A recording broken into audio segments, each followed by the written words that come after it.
Okay, today is the day we test out all the upgrades that I've done in preparation, is what I'm saying, in preparation for the long overland journey from Alaska down to Salt Lake through the Pony Express, all the way down to Vegas, and then back up to Alaska in October.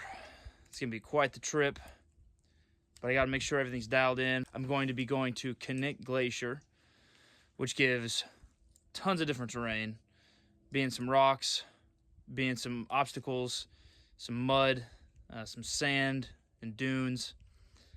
Should give us at least a good idea of the whole spectrum that I'll be conquering on this overland journey that I'm about to embark in next 5 weeks or so. Well, hopefully you enjoy the video. Like, share, subscribe. Appreciate the support, guys. Let's get into it.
All right, we are here at Jim Creek entrance, and I gotta air down. Lots of four-wheelers and people this weekend. I've seen more, but a lot of people go fishing, ride them dirt bikes, and all them hood rat shit. So I'm gonna be one of them, but I'm gonna be going all the way out to the glacier, in theory. I think I'll be able to make it out there no problem. I've made it out there a few times, just not with all the upgrades. Now, I don't like to air down more than 18. I don't have bead locks. I don't know what it is about going to 15. I just don't like to. So I do 18. I feel like that'll be sufficient, especially for this. Well, I'll tell you this. Airing down isn't totally necessary for getting out to Kink Glacier, but it does help with the comfort of the ride because there's a lot of washboards and such. It takes it a little bit easier on the suspension and the vehicle because the tires absorb some. But, you know, if you're airing down or you're going off-road for any length of amount of distance, and you're gonna be going over any kind of rocks and stuff, in my opinion, it's kind of like, why not? You know, if you don't need the extra ½ inch or so of clearance, you know, why not? Because all it's going to do is make it more enjoyable for you, and you'll have more grip too, so you'll be able to put less stress on your vehicle as a whole. That's why I do it. Some people think it's overkill sometimes, but I mean, it's an extra 5-10 minutes at the end, airing up. Or maybe 20 minutes, you know, depending on your compressor, I guess. But, you know, you also get that time to cool down, wind down, clean everything up, you know. So, I don't know, that's why I decided to do it. The purpose of airing down really is just to allow your tire to have more grip. You do lose a little bit of clearance that way, you know, 1/4 to ½ inch, depending how much you air down. Nonetheless, you get a little bit more grip with it. And the ride's a little bit more comfortable, but overall it's just for grip. I like to go 18 on the pressure because I don't have bead locks, and I feel like if I go lower than that, it's gonna pop off the beads, which is probably not the case. I don't know, I'm leery about that. So I think 18 is sufficient for what I do. I mean, those super crazy rock crawlers that have bead locks, I mean, they go down way low. Nonetheless, for this purpose, I only go 18. If I have beadlocks, I'd probably go lower, but we'll hopefully enjoy the journey. We're heading out to Kink Glacier. If all this water is an indicator of what the trail is going to be like today, it is going to be muddy. Now, we just went through one gatekeeper, which is a dune over here. I didn't record it. Maybe I'll record it on the way back. But right here, where those guys just came out of, there's a dune you got to get through. And we're going to hit the secondary gatekeeper, which is the creek crossing over here. Yeah, that's what I'm talking about, some hooligans. Well, hopefully you enjoy this video. It's gonna be a great day. Check out this view.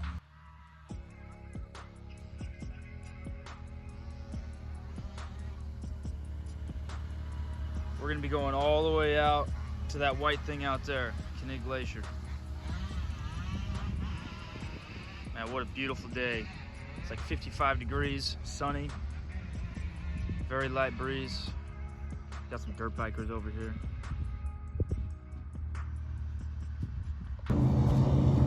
And this is the river I'm about to cross.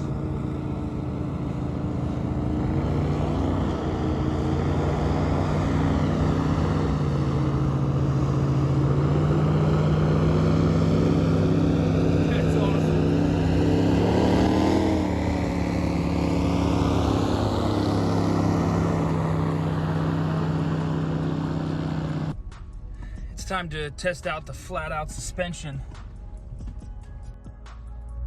Flats, baby. Let's give these a shot. Wow. Wow. Flat out suspension, man. For a Honda Ridgeline. Going 35 miles an hour. Dude, this is so smooth. Wow. I did not think it would make this much of a difference. Going 40. Holy smokes.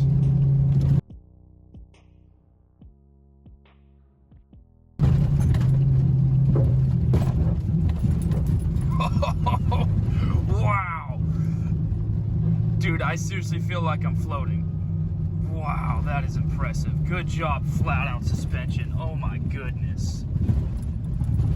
I have got to say, flat out suspension, I am so impressed. I did not even think it would come close to making that much of a difference. So good on you, good job.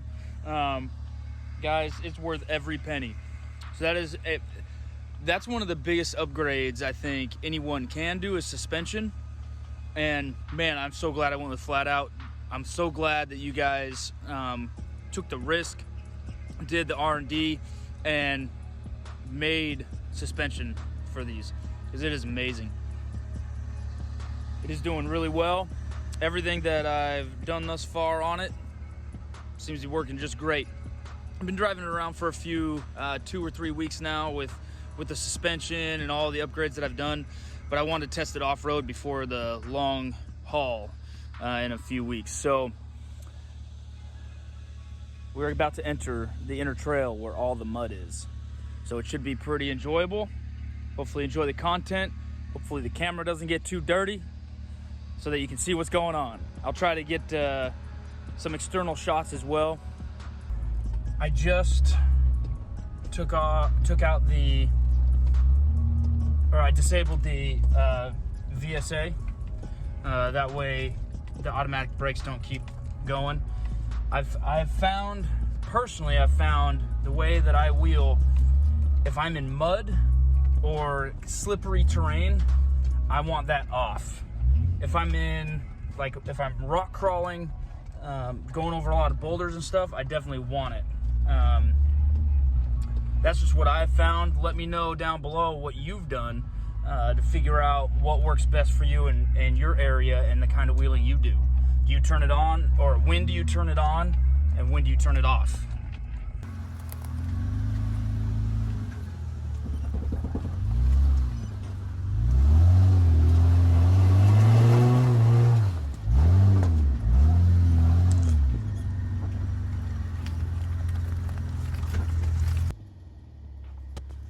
when I was looking at this obstacle, I was really wanting to give it a shot in two-wheel drive. It's really slick, as you can see, sliding all over the place. With a little bit of more momentum, I think I could have got it in two-wheel drive, but I was just going a little bit too slow, I think. So I threw it in four-wheel drive right here, but I was just stuck on some roots. So I backed up a little bit after putting it in four-wheel drive and crawled out like it was no big deal.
So we're halfway.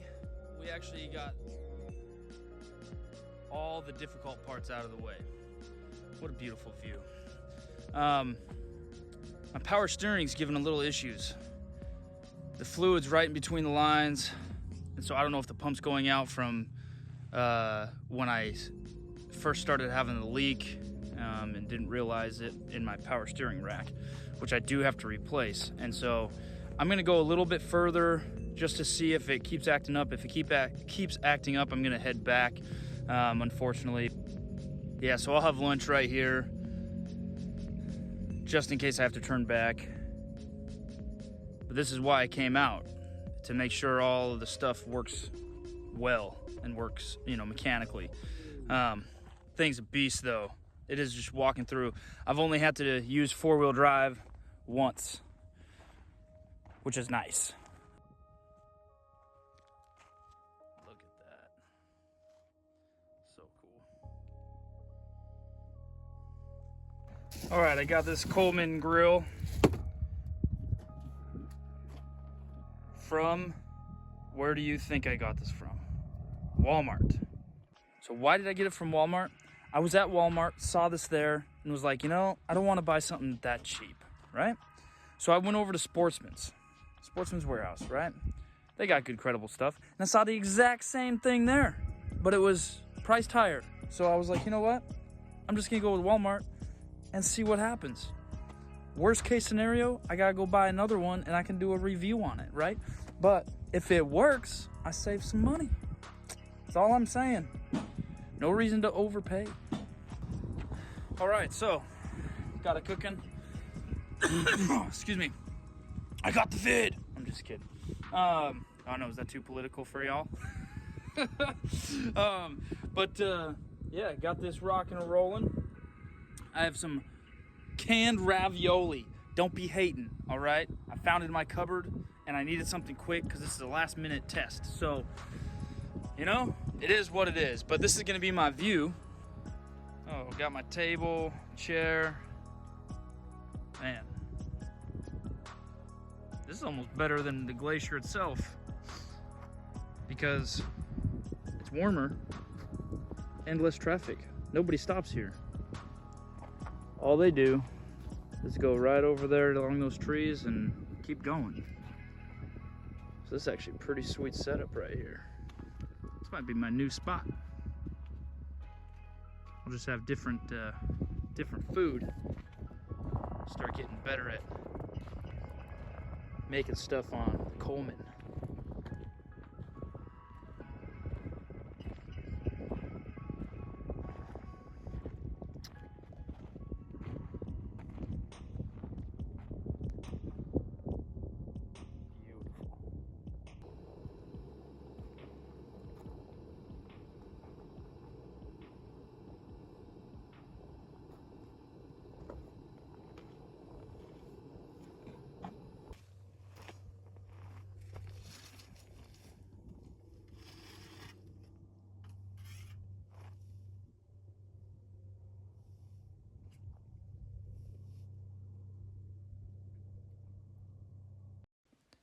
I have a stand coming for my camera this next week, so you won't have to be so low to the ground in future videos. I'm excited to use it.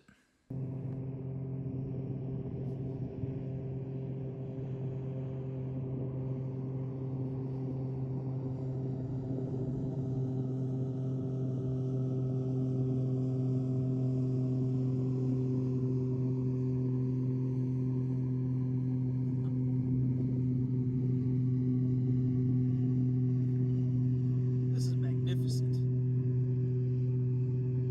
Just amazing.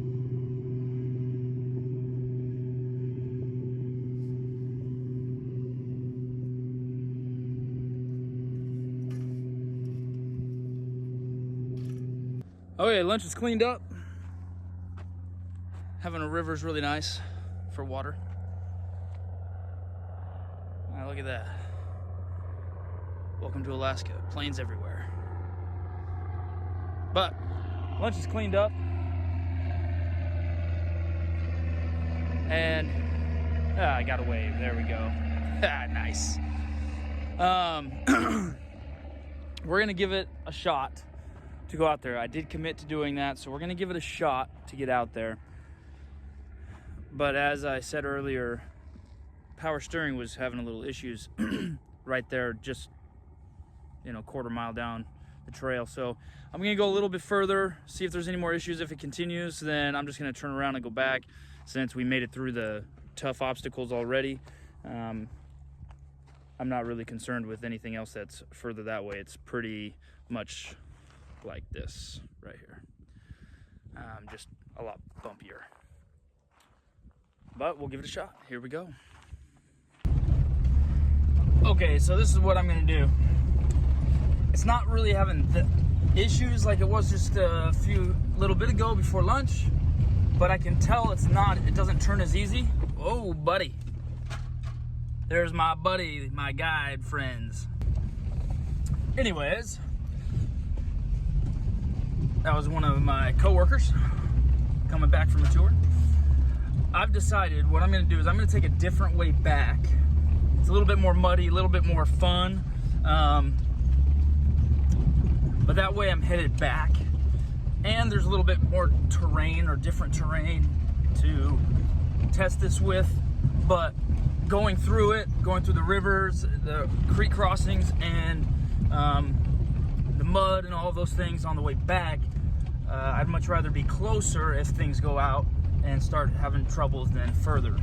So I'm gonna follow my gut on that one and start heading back a different way.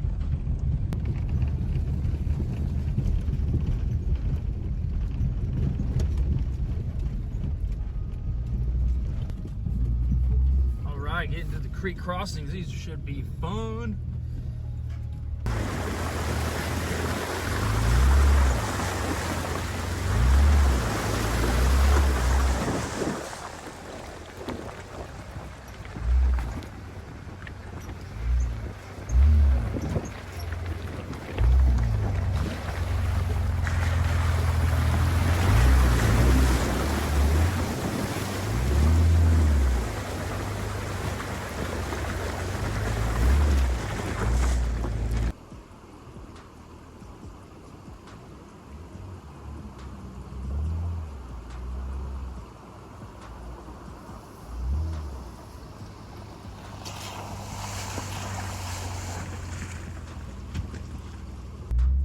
My GoPro busted, so the card isn't working, so I gotta see if I can get through this.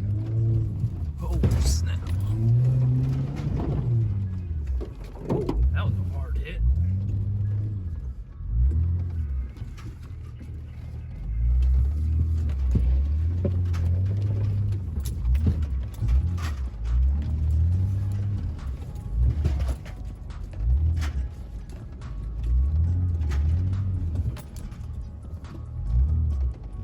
Stay out of that big old hole right there. Whoa. Oh yeah.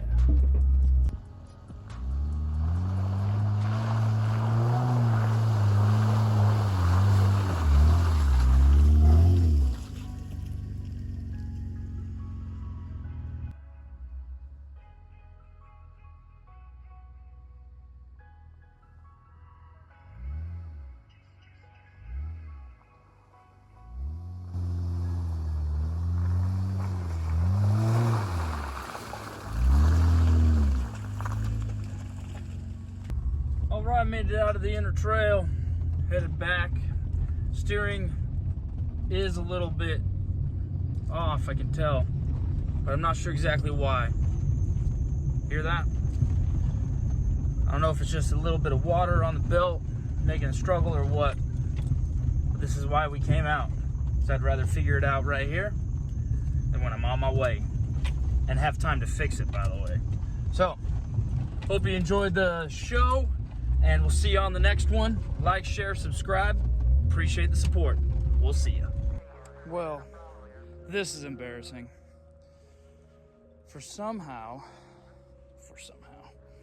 Somehow, my belt popped off while I was driving.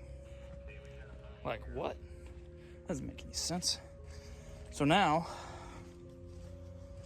I realize that I don't have a breaker bar or a wrench that fits on that because I forgot to replace that socket that broke.